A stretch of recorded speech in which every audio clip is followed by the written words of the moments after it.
Domestic revenue mobilization is a critical aspect of economic development for African nations. It refers to the process of collecting revenue from internal sources such as taxes to finance government expenditures and promote sustainable development. However, many countries in Africa face significant challenges in strengthening their tax systems and improving revenue collection. A major challenge is the low tax to GDP ratio in many African countries.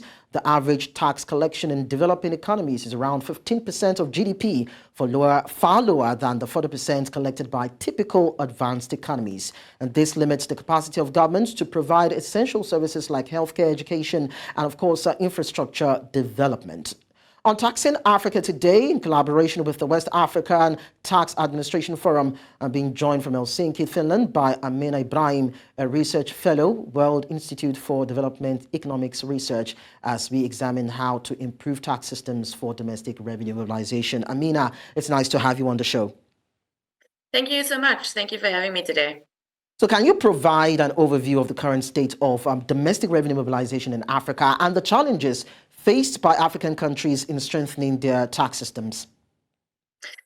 Thank you so much. So countries in the global south, not just in Africa, have seen an increase in their tax revenue in recent decades. But overall, revenues have remained low and perhaps even too low to sustain the provision of crucial and important public goods and services. So you already touched on the numbers on the tax to GDP ratio. So Africa is sitting around 15 or 16%. Asia is sitting at around 20%, Latin America is around 22%. And so, the question is, why is Africa lagging behind? And really what this means is that countries in Africa are not really collecting sufficient revenue. So it puts them in this weak fiscal position with limited public goods, services, and resources. And then it, of course, causes this high reliance on borrowing. Some of the challenges then for the African tax systems are actually that they are incredibly complex and hard to navigate. There are often multiple taxes that apply to a specific taxpayer, and then once the taxpayer actually, is committed to paying their taxes, they don't know where to look and how to get the assistance that they need. Compliance is also an issue in Africa, and that's something that needs attention across the board. And this, ties in with the idea of weak administrations that to actually enforce taxes, and the will inside these tax administrations to actually improve. Well, you've talked about the fact that there are so many issues when it comes to generating tax. And you said that Africa is not really generating revenue from areas of taxation. But then there are some African countries that are trying to develop and harmonize and evolve different kind of ways and measures by which to optimize tax administration in their country. So I'd like to find out from you, how crucial is an efficient tax system for the overall economic development of African nations? And if there are some African countries that you can mention based on your own experience that you feel that we need to look at the operations as a form for getting success in terms of tax administration and revenue collection? So, at a high level, you can think that like a well-planned and efficient and equitable tax system helps to pursue economic growth. And what this means, if you start to drill down, is you can think of, again, reducing inequalities, combating poverty, providing social services. To the individual, what does that look like? It looks like the light that's turned on at the street at night when you walk down. It looks like education services for your children. It looks like a functioning public health system. It means an operating hospital. It means a pension system or a social security system. And all of these things come and could come from an efficient tax system. So I would say that an efficient tax system could potentially translate into increased revenue. And this increased revenue allows the fiscal space to expand the provision of public services. I'm from South Africa, and I think the tax revenue there, the tax to GDP ratio has actually been higher than many of the other African countries, and that's one way I guess that's one success story. South Africa's also got a large social security system, and in part due to the high tax to GDP ratio.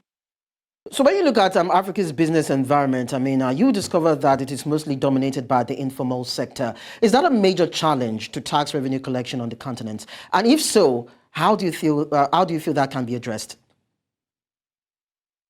This is definitely a challenge to many revenue authorities, and that I at least have spoken to and work with. They are concerned about the informal sector. My my intuition about the informal sector and thinking about expanding the tax base is that working with the informal sector and bringing them into the tax base is not really going to bring you the revenue gains that you hope, the large revenue gains. It's not going to help you build a new hospital, or it's not going to help you think about providing education for a million children. Um, Certainly, I think it's important for us to work with the informal sector to see what revenue can be collected and how businesses can move from the informal sector to the informal sector and graduate. But I think African countries need to think beyond the small fish. I think African countries should be challenged to think a little harder about the big fish or the bigger players um, in the tax pool. I mean, when you look at other countries in other continents, you discover that they've been able to improve and, of course, introduce technology into their tax administration. So when we look at Africa with all the challenges with internet connectivity, penetration, and all that, how do you still feel that technology and digital solutions can come as a way or as a role in terms of modernizing tax administration on the continent? Because if you're talking about how to enhance revenue generation, we cannot not talk about the issue of technology and digital solutions being provided. How do you think we can overcome that hurdle? So absolutely.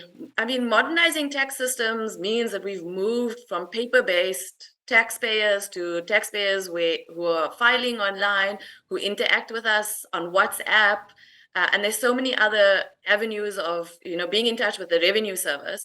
And a lot of this, I mean, what this really means is that the revenue authorities are now have more information at their fingertips and perhaps even real time in order to conduct business analytics. And there are many tools now in the sort of data science area that you can actually use to analyze large data from the revenue authority, and maybe even in real time, given the infrastructure that they have. And actually, in fact, there's a small body of research that's kind of looking into this work. So how much technology can be used, and if the technology is used in real time, can we immediately identify misreporting or underreporting? That's the kind of thing that quite a few revenue authorities are actually looking towards and looking to implement. Another area we may need to look at is the issue of transparency and accountability. Now, how vital are these two variables for building trust between governments and citizens? Because it is one thing to generate revenue, and it's another thing to expend it judiciously for the purposes that are meant. So, how can African countries ensure transparency in their tax systems to gain public confidence? So, I mean, I think the point is that in order to build a tax system or tax base that believes that their taxes are worthwhile, you need to show them where the spending is taking place. I feel less motivated to pay my taxes if the streets are not working. The education system is failing, and the health system is failing, and there are no lights or there's no electricity. So I think people really relate to this feeling of tangible benefits. So, is my life being improved by the government? And then, is there my willingness to pay increased? And I think this is part of the transparency that you want to see from revenue authorities, right? So, is my money that's going to the revenue authority actually going into public services, or are we hearing about a corruption scandal in a specific or a hospital or in some other provision of services? I lose my faith in the revenue authority. I lose my faith in the government when those kinds of things come up. So what about individuals and companies who evade taxes and those who avoid fulfilling their civic duty by paying their taxes to government, most especially companies that are not really domiciled in a particular country, operate from outside of the country and may be tech-based? How do we ensure that African countries with their tax administration are able to deal with issues of tax evasion? So illicit financial flows constitutes a major challenge for development in low-income countries. I mean, Africa included. And the evidence really indicates that developing countries are more exposed to individuals and multinational enterprises illicitly transferring money out of the country. And revenue authorities are really challenged to take a hard look at how they tax their multinationals, how they deal with them, what is their interactions with them, and what are the methods that they use to transfer illicitly. And here's where I think really research can help, because I think each multinational, each country has its own set of context, and actually you need to look at what exactly the multinational is doing or the laws that they are trying to work through or kind of find the loopholes within. Amina Ibrahim, Research Fellow, World Institute for Development Economics Research. Thank you so much for talking to us. Thank you so much for having me. All right. Now, enhancing tax systems for domestic revenue mobilization is a crucial step towards fostering sustainable economic growth and development. And as we see that nations continue to refine their tax systems, it is needful that there are more and more collaborations between government stakeholders and, of course, experts if we hope to pivot the achievement of equitable and prosperous tax administration on the continent, both now and in the future. And that is it on Business Edge. You can follow us on social media. We are at News Central TV. Do not forget that you can visit our social media platforms, www.newscentral.africa, and download our mobile app on App Store and Play Store. My name is Liko Onobanjo. See you some other time.